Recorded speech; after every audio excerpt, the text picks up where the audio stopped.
함께 나누겠습니다. 네, 지난주 말씀이 간간히 주중에 생각났는데요. 말씀을 찢는 자와 그 앞에 떠는 자가 있다라고 했습니다. 위기 때 위로의 말씀보다 복음의 말씀을 듣고 떨어야 한다라고 했는데요. 요시야는 동일한 말씀을 듣고 그 앞에 두려워 떨므로 다시 유월절을 회복하고 여호야김 왕은 그것을 여기 보면 막 찢어서 태웠다라고 했습니다. 근데 고린도후서를 보니까 바울도 그랬더라고요. 고린도 전서도 마찬가지고 후서도 사실 위기죠. 또 오해가 있고 어려움이 있을 그때 바울은 위로의 말이나 인간적인 것이 아니라 계속 우리가 하나님의 말씀 앞에 복음의 말씀 앞에 거해야 된다. 그래서 하나님의 약속 앞에서 우리가 예하는 자가 되어야 하고 또 너희는 하나님과 화목하라 이런 결국은 복음만이 우리 가운데 모든 위기 가운데 해결할 뿐만 아니라 결국은 주님이 우리 안에 사신만이 언제나 소망이라고 말을 했습니다. 고린도서는 예루살렘에 온 거짓 사도들에 의해서 바울의 사도직에 의심을 받고 비난을 받았습니다. 우리는 이제 늘 바울 그러니까 늘 멋있게 생각하지만 외모가 조라하다고 그랬고 글은 잘 쓰는데 말은 잘 못했다고 그랬거든요. 그러니까 사실 이렇게 설교를 잘 못하는 사람이에요. 근데 예루살렘에 온 거짓사들은 말이 너무나 유창하고 말을 너무나 잘하고 너무나 번듯하게 아마 생겼을 것 같아요. 그리고 이제 추천장도 있었고 그리고 이제 구제 헌금을 하는 거에 대해서도 재정 비리가 있을 거다 이렇게 바울을 여러 가지로 의심하고 비난했습니다. 그때 바울은 계속 복음을 전하고 자신도 복음 안에 거할 것을 말하고 우리가 함께 예수님의 말씀 앞에 복음 안에 거하자라고 했습니다. 근데 고린도후서를 보니까 좀 말씀을 전하기가 좀 어려운 것은 바울과의 신앙 격차가 너무 크구나 이런 생각이 들었어요. 여러분은 어떤지 모르겠어요. 바울은 내가 주의 영광을 보면서 그의 형상으로 변화되었다 이렇게 이제 말합니다. 우리 고린도서 3장 18절 한번 보실래요? 그 한 장 앞에 보면은 우리가 다 수건을 벗은 얼굴로 거울을 보는 것 같이 주의 영광을 보매 그와 같은 형상으로 변화하여 영광에서 영광에 이르니 곧 주의 영으로 말미암음이니라.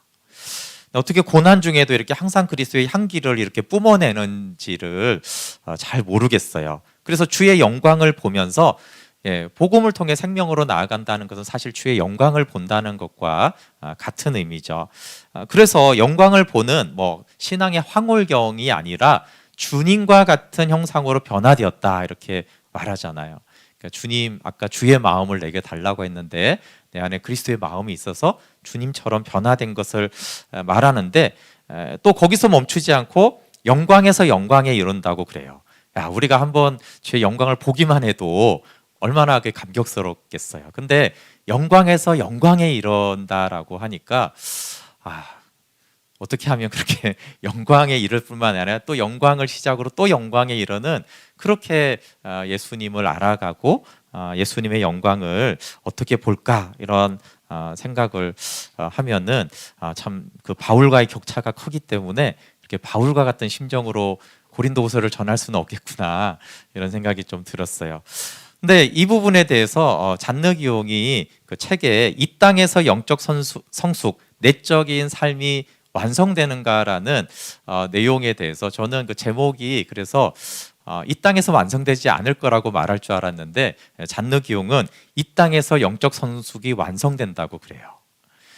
물론 천국에 가서는 또 다른 차원의 영적인 완성함이 있을 것을 확신하지만 이 땅에서 시작하게 하신 내적인 영적 성숙의 삶을 이 땅에서 시작하셨으니까 하나님 이 땅에서도 완성시키신다라고 할 정도로 사실은 바울이 그런 거죠. 이 땅에서 그가 완전에 이런 어떠한 것이 있는 것입니다. 물론 그는 또 천국에서 더 놀라운 이제 영광을 보겠지만, 근데 고린도후서에는 속상함 가운데 그런 모습이 참 있습니다. 근데 여기서 저도 자꾸 놓치는 실수인데 우리가 구약과 신약에서 자꾸 사람을 주목하는 현상이 생기는 걸 주의해야 될 것 같아요. 바울은 어떻게 이렇게 위대하지? 자꾸 이런 생각을 하는 것은 성경을 잘못 보는 것이죠. 우리는 바울이 위대한 것을 보는 것이 아니라 바울을 위대하게 하시는 하나님을 사실은 보는 것이죠. 근데 바울이 여기 마지막에 이렇게 정확하게 써놨어요. 곧 주의 영으로 말미암은 것이다. 주의 영이신 주님이 이루시는 일이다. 이렇게 하는 거죠. 그래서 나는 이런 영광에 이르렀어, 이런 얘기를 하는 것이 아니라 주님이 이렇게 하셨다라는 그 복음이신 그리스도를 증거하고 있어요. 그래서 바울은 정말 위대하구나, 이런 것을 보는 것이 아니라, 또 우리가 많은 믿음의 선진들을 볼 때도 어떻게 이 사람에게 훌륭하지, 이런 것보다는 주님이 그 일을 어떻게 신실하게 자비로 하셨는가를 보는 것이죠. 그래서 늘 사실은 제 설교는 묵상하고 설교는 저에게 하는 거죠. 바울을 변화시킨 주님의 말씀은 어떤 것일까? 그것들을 그렇지만 저희가 함께 듣기를 원합니다. 하나님이 바울에게 어떻게 그 영광을 보이셨을까? 그래서 저는 이제 바울의 입장에서 하는 것보다는 어떻게 바울은 저렇게 영광을 봤을까? 그런 입장에서 말씀을 함께 나누면 좋겠습니다.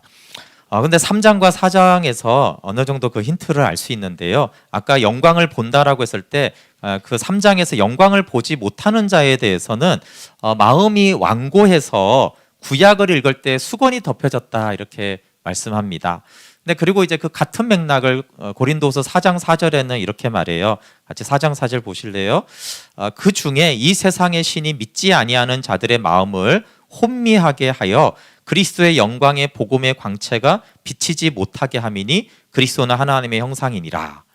그러니까 사탄의 배후가 있고 그 사탄의 배후 속에서 마음이 이제 3장에 보면 완악하게 되는데, 그것을 이제 4장에서는 이제 수건이 마음에 덮여진 그 상태를 마음이 혼미하겠다는 것은 지각을 어둡겠다, 이런 뜻이에요.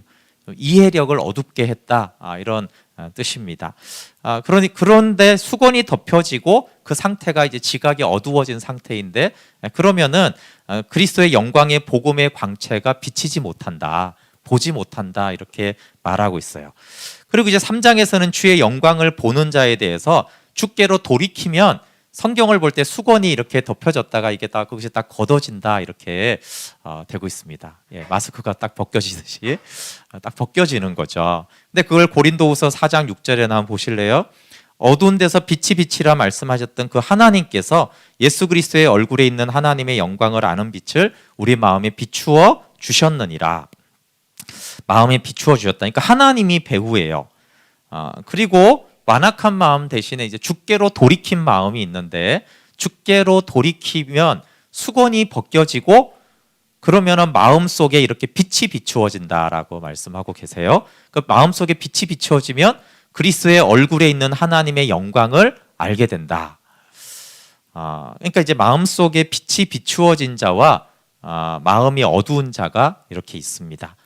이것을 우리가 좀 쉽게 이해할 수 있는 것은 낮과 밤의 차이를 보면 돼요. 오늘 낮에 여기 오신 분은 걸어오셨죠? 아니면 이제 낮에 이렇게 다녀보시고 밤에 보름달인데 혹시 나가 보셨나요? 밤에 사물을 보는 것과 낮에 사물을 보는 것이 굉장히 다릅니다.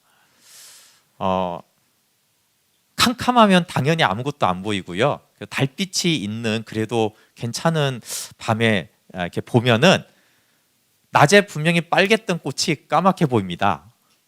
저거는 파란색 꽃이었는데 까맣게 보여요.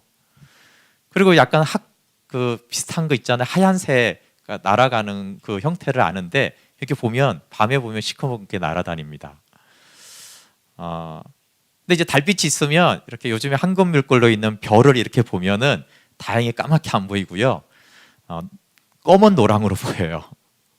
이게 노란색이구나라는 것들은 또 알 수 있기도 해요. 근데 참 희한합니다. 여러분, 저의 시력이 똑같아요. 그리고 제가 머리로 알고 있어요. 저거는 하얀색인데 저거는 빨간색인데라는 지식이 있어요. 그런데도 까맣게 보이고 깜깜하게 보여요. 그러면은 그게 하얀색이라고 생각을 잘 못해요. 이해가 되시나요? 눈에 보이게 까만 게 보이면은 저게 하얀 것이라는 지식이 있지만 저거는 빨간 거야, 이렇게 잘 인식을 못해요. 그게 이제 밤의 현상이에요. 낮과 밤의 차이가 모든 것이 다 다르게 보이게 합니다. 그러니까 그래서 아까 마음이 어두웠다, 지각이 어두워졌다, 그건 어두움이죠, 밤이죠. 그리고 빛이 비추어졌다 마음에, 그건 마음의 낮이에요. 그러니까 낮과 밤에 보는 것은 너무나 다릅니다. 그러니까 성령님이 마음에 비추는 것이 없으면 마음이 어두워지면 성경을 봐도 캄캄하고 설교를 들어도 캄캄한 것이죠. 저게 하얗다는 걸 알지만 캄캄하게 나한테는 보이고 들리는 거예요. 이상하게.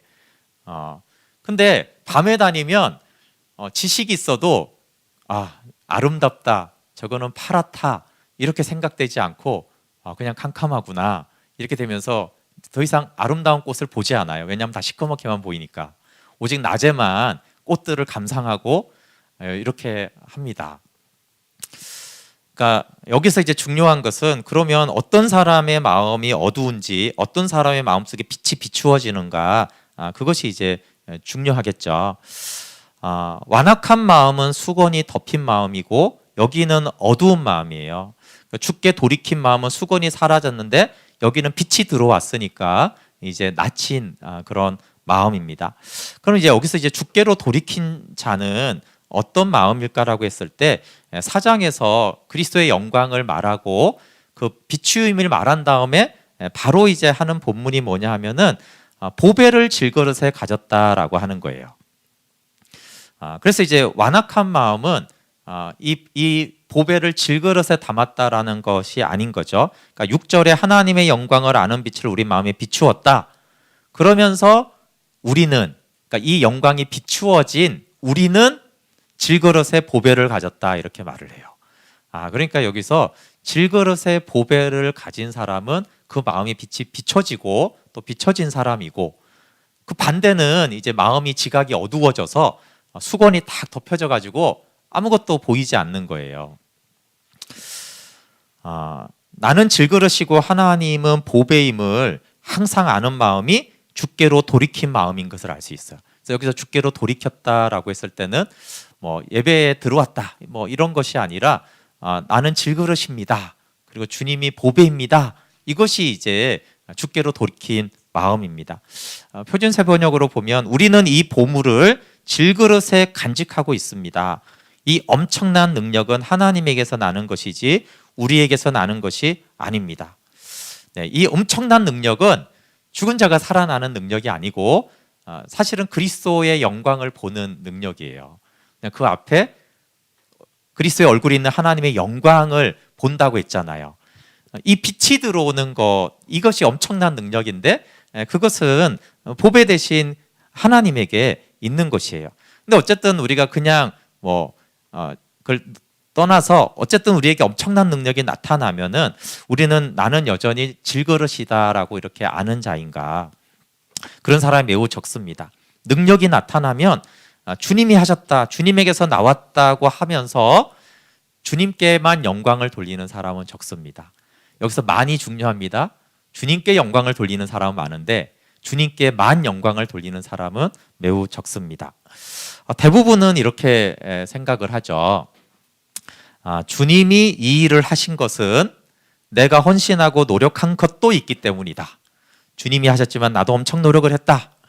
근데 우리가 기여를 했다는 교만에 거의 빠지는데 왜 빠지냐 하면 그 적절한 이유가 있습니다. 왜냐하면 우리가 노력을 많이 하고 헌신을 많이 하면 이상하게 그게 주님이 하시는 일에도 결과가 반영이 돼요.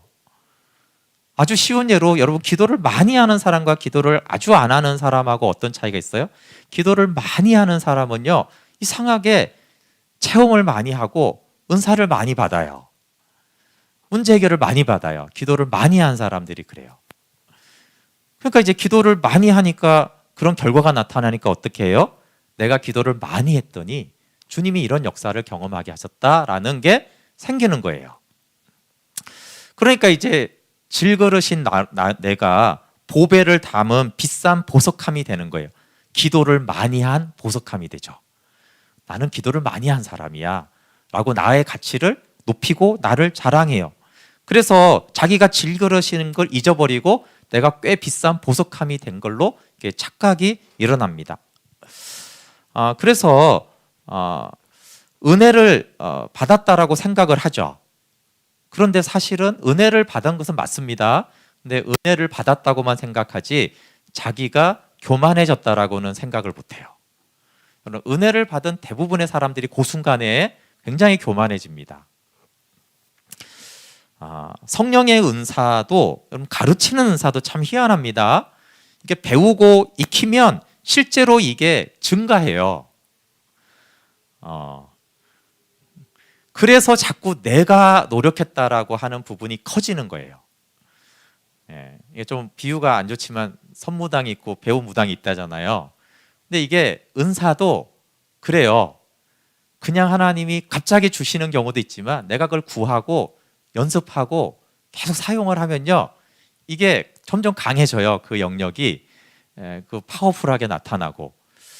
그러니까 내가 열심히 갈고 닦고 막 기도 많이 하고 막 실습을 많이 하고 했더니 역시 이런 영적인 파워가 나타나고 증가되는구나, 이런 현상이 사실은 실제로 있어요. 그리고 사역의 결과와 교회 성장도 마찬가지입니다. 도전을 많이 하고 헌신을 많이 하면 사역의 성장을 해요.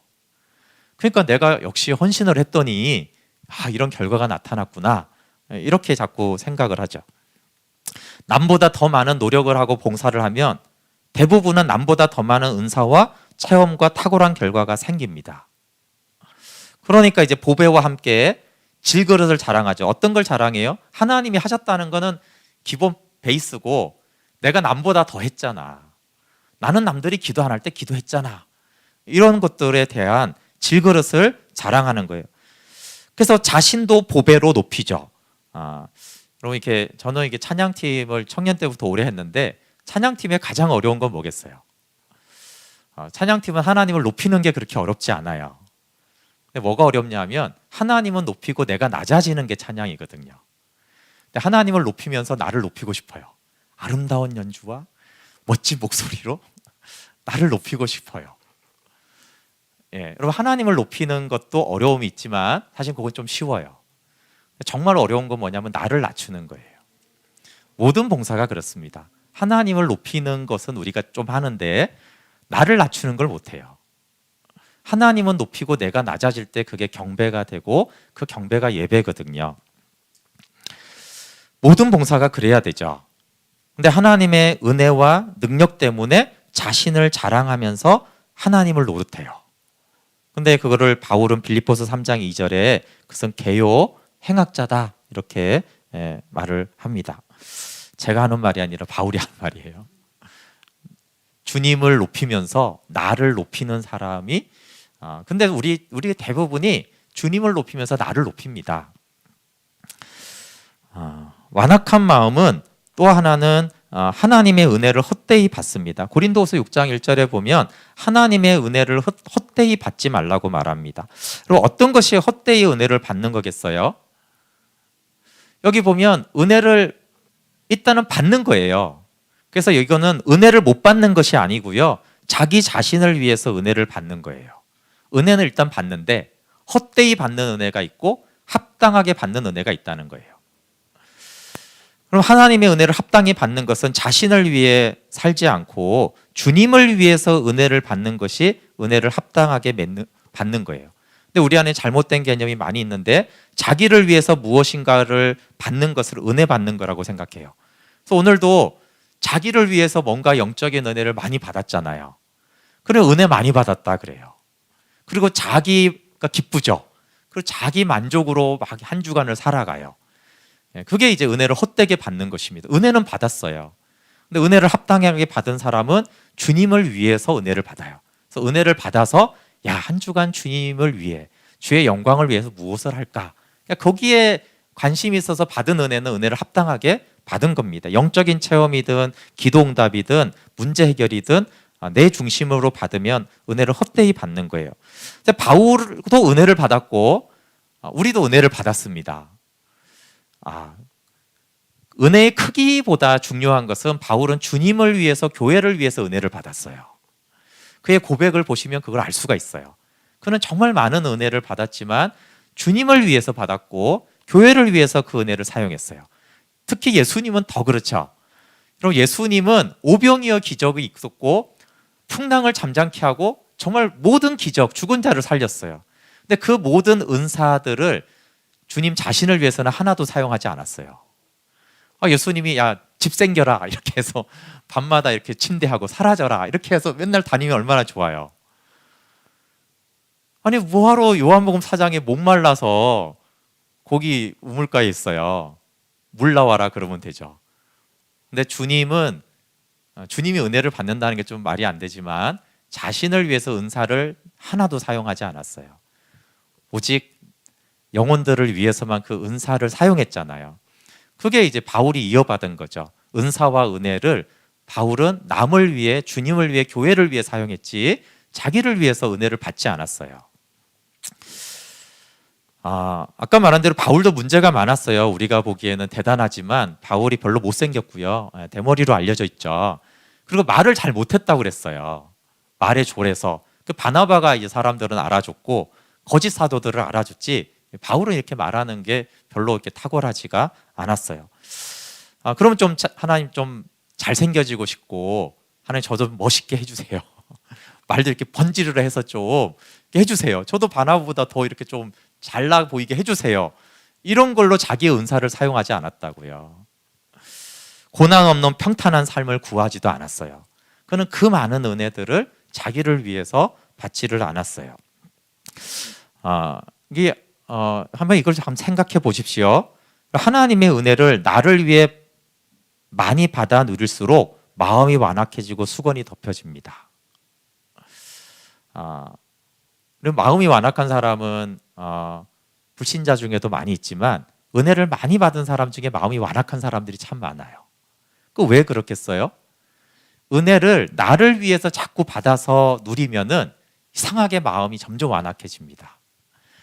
은혜를 남을 위해서 받는 사람은 점점 부드러운 마음이 되고 겸손해지는데 은혜를 많이 받아서 나를 위해 사용한 사람들은 정말 어려워요. 그러니까 은혜가 우리를 다 부드럽게 하는 게 아니라는 거예요. 헛되이 받은 은혜는 우리를 완악하게 합니다. 정말 무서운 일이죠.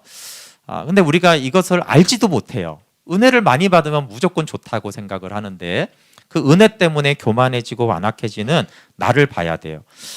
왜냐하면 그 은혜 때문에 내가 질그릇임을 망각해요. 내가 질그릇임을 망각하기 때문에 아까 말한 대로 사탄에 의해서 마음이 어두워지거든요. 그리고 이제 수건이 딱 덮이기 때문에 이제 그건 어쩔 수 없이 이제 완악해질 수밖에 없는 거죠. 완악한 마음은 또 고난을 벗어나려고 스스로 노력하다가 낙심합니다. 우리 고린도서 4장 8절 9절 볼게요. 우리가 사방으로 우겨쌈을 당하여도 쌓이지 아니하며 답답한 일을 당하여도 낙심하지 아니하며 박해를 받아도 버림받지 아니하며 거꾸로 트림을 당하여도 망하지 아니하고 이 복의 덕을 보고 싶은 질그릇은 사방으로 억눌림을 당하고 답답한 일을 당하고 박해를 당하면 낙심을 합니다. 특징은 사탄이 우리를 어떻게 이제 어둠으로 데려가냐 하면요. 스스로 이 어려움에서 벗어나려고 노력하다가 낙심할 때 사탄이 이렇게 어둠으로 우리를 딱 데리고 가는 것입니다. 왜냐하면 능력이 나로부터 나는 줄을 알면은 내가 보배로 착각을 하면 어떻게 해요? 내 힘으로 스스로 이 문제에서 벗어나려고 노력하다가 안 되니까 낙심을 하고 그 낙심을 틈타서 사탄이 우리의 마음을 어둡게 하는 것이죠. 근데 질그릇 신앙은 여기 사방으로 억눌림 당하고 답답한 일을 당하고 박해하면 어렵죠. 여기서 바울은 이 문제가 없어졌다 이렇게 표현하지 않아요. 내가 이 문제를 해결했다 이렇게 말하지도 않습니다. 그냥 답답한 일을 당했는데도 답답하지를 않대요. 낙심하지 않는다고 말을 합니다. 그냥 박해를 받고 있지만 버림받지 않는다라고 말해요. 이 말은 무슨 말이겠어요? 내가 질그릇임을 계속 확정하는 거예요. 여러분 우리가 약하고 답답하고 사방이 우겨쌈을 당할 때 하나님 나는 질그릇입니다 이렇게 고백할 수만 있다면 그 사람은 사실은 넘어지지 않는 사람이에요. 고난으로 인해서 내가 질그릇임이 더욱 분명해지면은 낙심하는 대신에 나의 약함을 자랑하고 보배 대신 주님을 바라겠죠. 보배 대신 주님이 하셔야 된다라고. 나는 어차피 질그릇이니까 아무 능력이 없으니까 보배 대신 주님을 기다리고 참고 그리고 그 주님이 이것을 해결할 능력이 있다라는 것 아니면 견디게 할 능력을 주신다라는 것들을 아는 것이죠. 그래서 질그릇은 결국은 이 고난을 그리스도의 고난에 연합을 시킵니다. 질그릇에 대한 고백이 있은 다음에 4장 10절 11절에 고백이 있어요. 고난이 나오고 질그릇이 나오고 고난이 나오고 10절 11절이 나옵니다. 그러니까 예수님을 위해서 이 고난을 통해 답답한 일을 통해 박해를 통해 자신을 죽음에 넘깁니다. 10절 11절이 어려운 듯 하지만 그래도 매우 중요하니까 한번 같이 보겠습니다. 우리가 항상 예수의 죽음을 몸에 짊어짐은 예수의 생명이 또한 우리 몸에 나타나게 하려 함이라. 우리 살아있는 자가 항상 예수를 위하여 죽음에 넘겨짐은 예수의 생명이 또한 우리 죽을 육체에 나타나게 하려 함이라. 네, 예수의 죽음에 넘겨진다. 이것은 고난당함을 십자가에 못 박힘으로 받아들이는 것입니다. 고난을 고난으로 이해하는 것이 아니라 이 고난이 십자가에 못 박힘으로 이끌고 있구나라고 받아들이는 것이죠. 그래서 고난을 해결하거나 저항하지 않고 고난을 십자가를 지는 것으로 받아들이는 거예요. 또 매우 어렵죠. 그렇지만 바울과 모든 연합으로 들어간 성숙한 사람들은 문제를 해결해 달라고 기도하지 않고 이 문제를 통해서 십자가를 알고 그리스도와 연합하기를 해요. 문제와 저항하고 싸우기보다는 문제를 받아 마실 줄 아는 능력을 가진 사람들이죠. 근데 여기 10절과 11절이 표현이 좀 다릅니다. 10절에는 예수의 죽음을 몸에 짊어지고요. 11절에는 예수를 위하여 죽음에 넘겨진다라고 돼 있어요. 여기 짊어진다라는 것은 페리페로인데 중요한 것은 현재 능동태예요. 능동. 그러니까 능동은 내가 하는 거잖아요, 그렇죠? 근데 넘겨짐은 파라디돔인데 현재 수동태예요. 그러니까 항상 수동태입니다. 현재형이기 때문에 항상성이 있고 그러니까 항상 넘겨지는 수동적이에요. 위에는 현재 능동이니까 항상 짊어지는 능동이에요. 그러니까 능동을 먼저 말하고 11절에 수동을 말해요. 예수의 죽음을 몸에 짊어진다는 것은 사실 이 몸덩어리를 말하는 건 아닙니다. 내가죠. 내가 지니고 다닌다. 내가 몸으로 경험하고 있다라는 뜻인데, 그러니까 능동이니까 내가 이 고난을 주님이 주시는 십자가로 받아들이는 거예요. 내가. 그러니까 연합의 키로 받아들이는 것입니다. 그러면 11절에는 죽음에 넘겨진다고 돼 있어요. 이건 수동이에요. 그러니까 몸을 죽음에 내어 맡겨지는 것인데 하나님이 하는 거죠. 그러니까 하나님이 나를 예수님의 십자가와 무덤에 넘기십니다. 그러니까 연합하게 하는 것이죠. 그래서 내가 이 고난을 예수님의 십자가로 받아들이겠습니다라고 하면은 우리는 이제 여기까지밖에 못 하는 거예요. 사실 더 이상은 할 수가 없어요. 그러면 하나님께서 예수님의 십자가와 연합되게 하심으로 이 고난에도 넘어지지 않고 넉넉히 이겨갈 수 있는 힘을 주시는 것이죠. 그래서 질그릇이 아니라 보배로 자기를 인식하는 자는 고난을 벗어나려는 데만 안간힘을 써요. 바울과 이게 너무 다르요. 바울은 이 고난을 벗어나려고 애쓰는 것이 아니라 이 고난을 통해서 십자가에 연합되기를 그렇게 원하는데 그렇지 않은 내가 보배지 이런 사람들은 이 문제를 벗어나려고 안간힘을 써요. 고난은 없어져야 할 대상인 것이죠.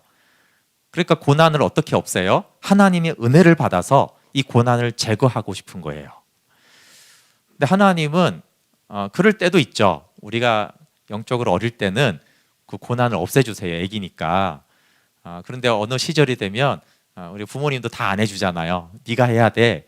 어차피 네가 해야 되는 일이야 라는 때가 되면은 하나님은 그 고난을 없애주려고 생각이 전혀 없으세요.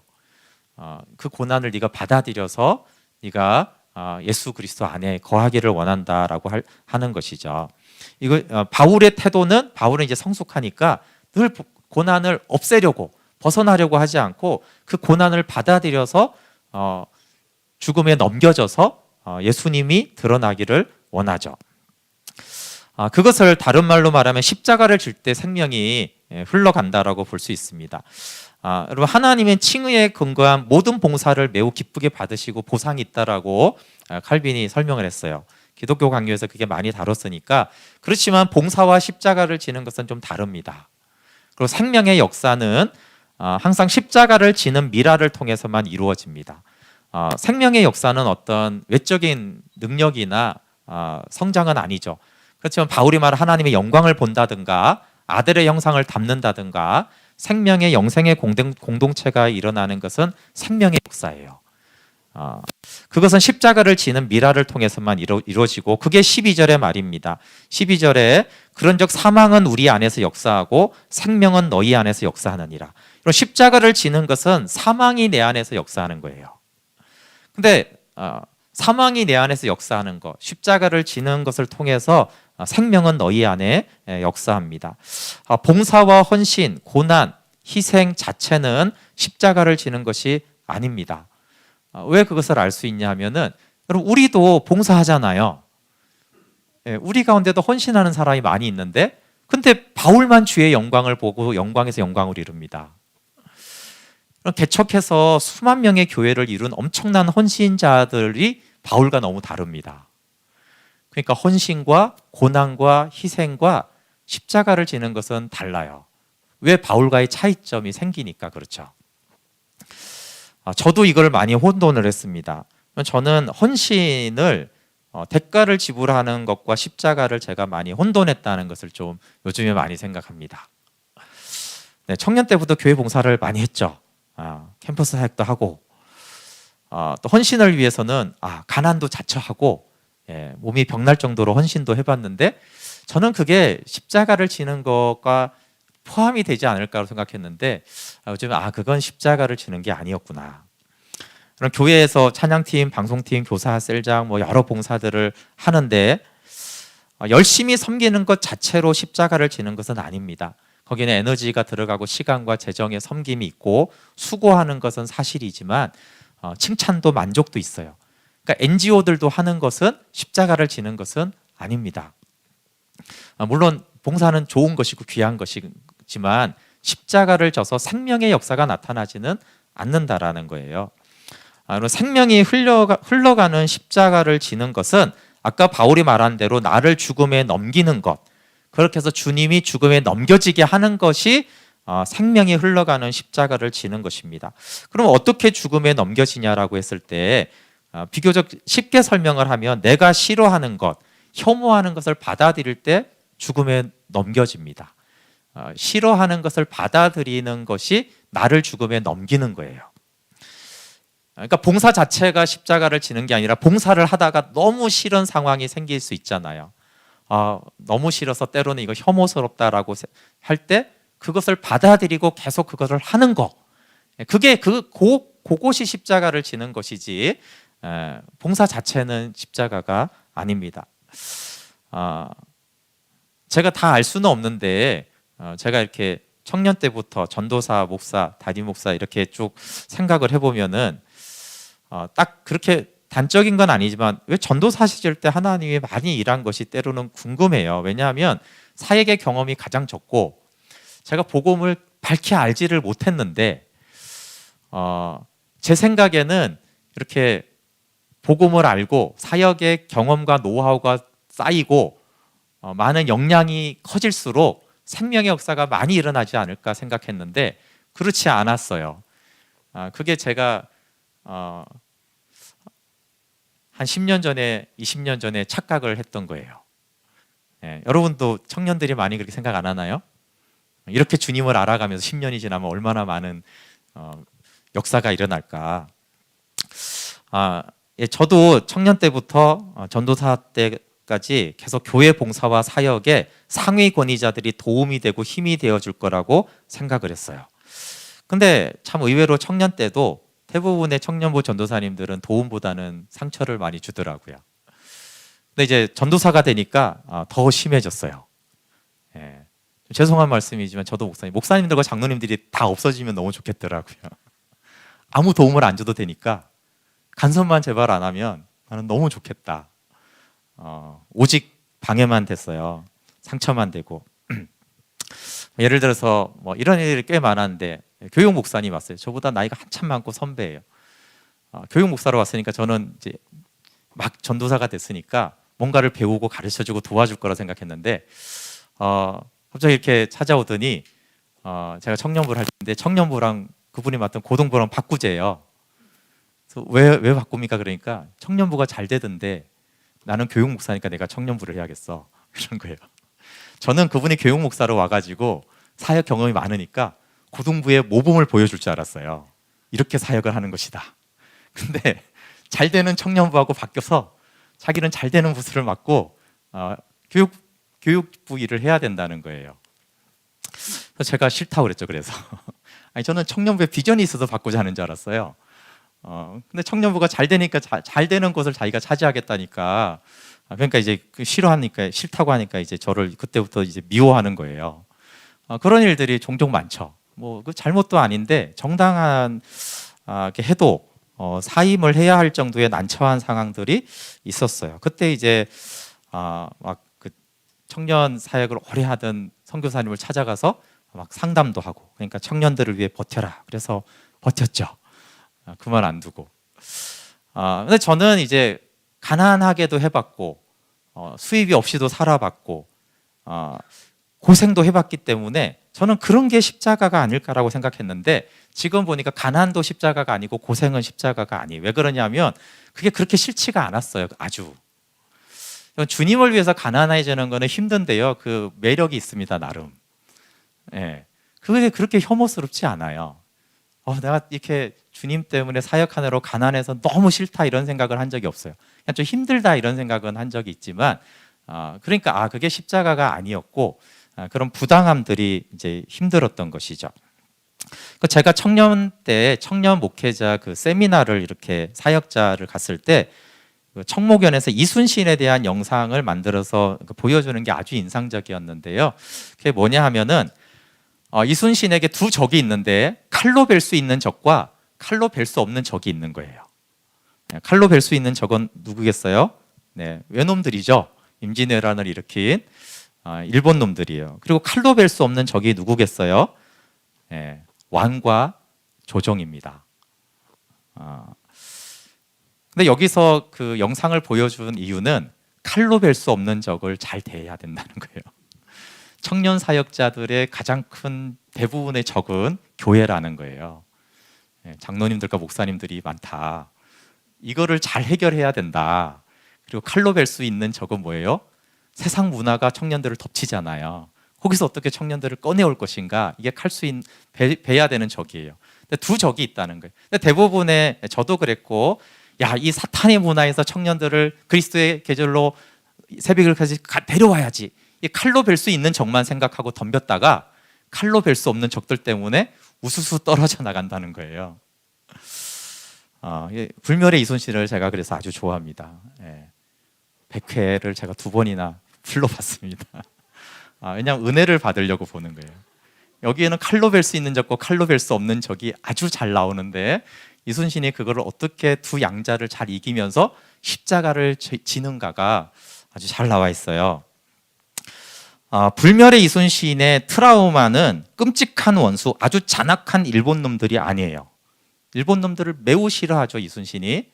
근데 이순신의 트라우마는 시기와 의심으로 역적으로 모함하고 고문으로 괴롭힌 선조왕이에요. 불멸의 이순신에 그렇게 나와요. 이순신이 가끔 이렇게 트라우마가 막 생기거든요. 막 생각을 하면서 그 괴로워하는 때는 일본 놈들을 생각하면서 막 혼자 괴로워하지 않아요. 선조를 생각하면서 막 괴로워해요. 고문하던 그런 것들, 이런 걸 가지고 이순신이 굉장히 고뇌를 많이 합니다. 칼로 벨 수 없는 적이죠. 그게 혐오스러운 거였어요, 이순신에게는. 그러니까 혐오스러운 것을 인내하고 받아들이는 것, 그것이 십자가를 지고 하나의 미랄이 됨으로 생명이 흐르는 거예요. 이순신이 거북선을 만들고 막 싸우는 게 십자가를 지는 게 아니에요. 목숨을 걸고 싸우는 게 아니라 그가 이 싸움을 하는데 너무 혐오스러운 걸 졌어요. 너무 끔찍한데도 불구하고 이 싸움을 포기하지 않았어요. 백성들을 살리기 위해서. 바울이 그랬죠. 바울이 영혼들을 살리고 교회를 위해서 그가 혐오스러운 십자가를 졌어요. 그래서 하나님의 영광을 본 것이죠. 결과를 보면 훨씬 잘 알 수 있습니다. 여러분, 십자가가 없는 헌신과 봉사는 반드시 자기 주장 의지와 교만으로 이어져서 사망에 이르게 됩니다. 근데 십자가를 진 헌신과 봉사는 생명으로 나타나고 주님과 연합되어서 겸손해집니다.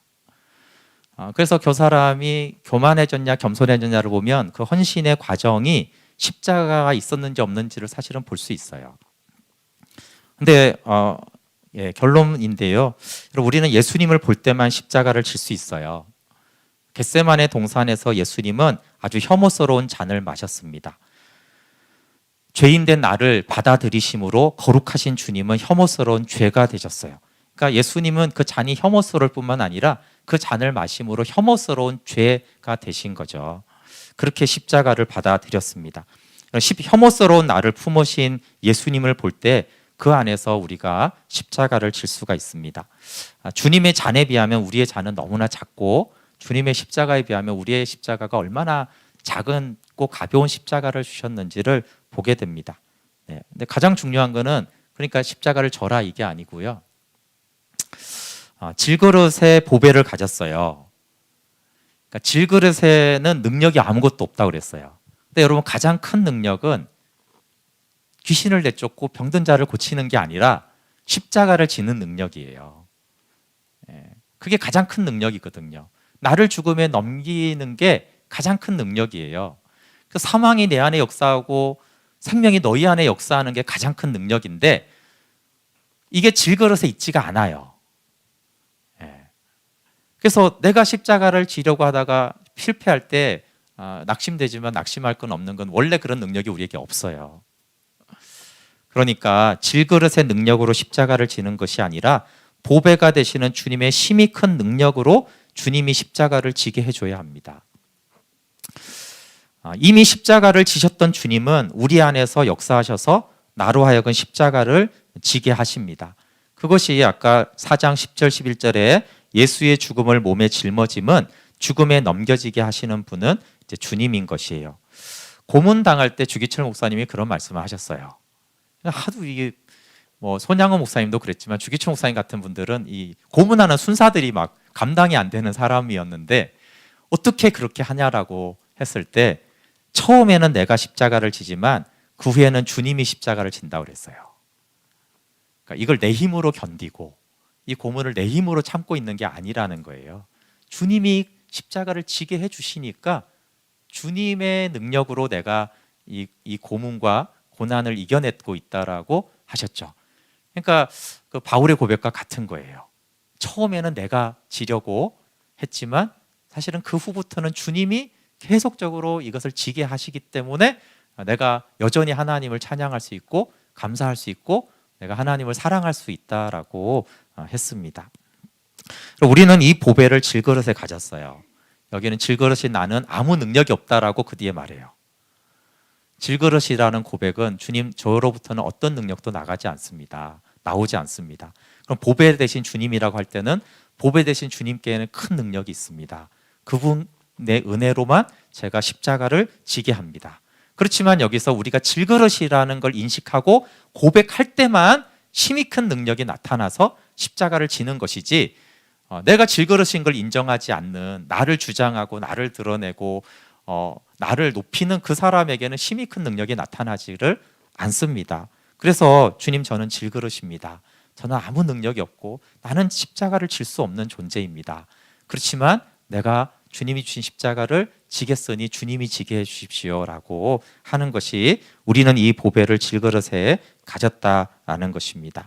고난을 우리가 십자가로 받아들이는 시각과 마음이 생기면 좋겠습니다. 십자가를 지는 힘이 큰 능력은 하나님께 있습니다. 그러면 우리가 어떻게 합니까? 늘 서목사님 말은 우리가 복음 앞에 나가는 이유가 그거예요. 가서 성경 공부하는 거 아니고요. 말씀 앞에 서면 나는 질그릇이거든요. 나는 이걸 할 수가 없어요. 나는 바울처럼 그렇게 할 수가 없어요. 나는 질그릇입니다. 그러나 내 안에 보배 되신 주님이 계시니까 그분을 제가 바라보고 오늘도 그분께 나아가니까 주님이 저로 하여금 이 힘이 큰 능력이 나타나게 해주십시오.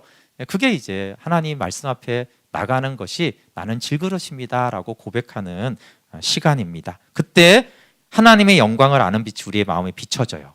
그럼 우리 마음이 밤에서 낮이 됩니다. 그러면 모든 것이 달라 보이게 되어지는 것이죠. 우리 찬양하고 같이 기도하겠습니다. 내 안에 사는 이 예수 그리스도니 나의 죽음도 유익하다는 이 고백은 질그릇의 보배를 가졌다는 것과 동일하죠. 질그릇에 나는 깨져도 내 안에 사는 보배 대신 예수 그리스도가 사시고, 그분이 내 생명이고 기쁨이고 나의 힘이고 나의 능력입니다. 이 고백을 하면서 주님, 나는 질그릇입니다. 그러나 내 안에 보배 대신 주님이 계십니다. 다시 소망하며 찬양하도록 하겠습니다.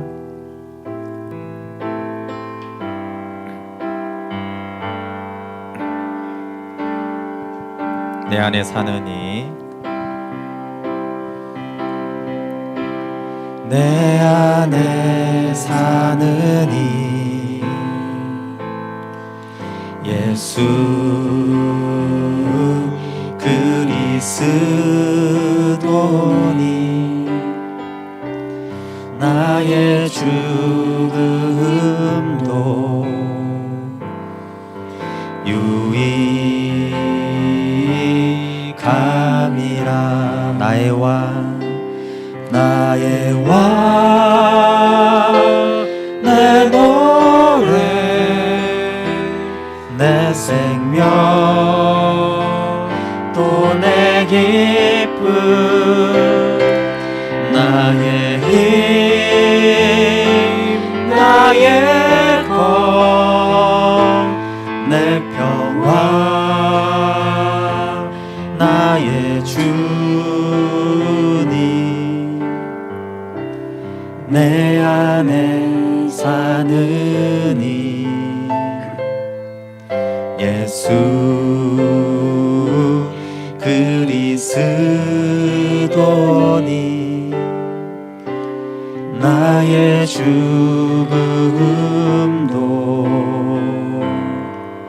유익함이라. 네, 우리 기도합시다. 질그릇임을 아는 바울은 나를 예수 그리스도의 죽음에 넘기는 것, 근데 이 표현에 하면 그것이 유익합니다 라고까지 말을 했습니다. 주님, 나는 질그릇입니다. 내 힘으로 가장 작은 것도 할 수 없는 내가